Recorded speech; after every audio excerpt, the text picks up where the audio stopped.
You know how to ask Him? Let me explain. People say, my dua is not answered. Number one, praise Allah. Number two, seek the forgiveness of Allah. Number three, send blessings and salutations upon Muhammad, peace be upon him, his family, his household, his companions.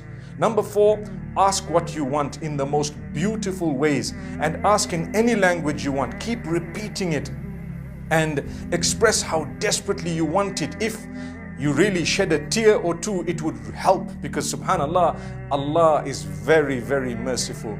You know, when you shed a tear, subhanallah, it actually is another level of supplication.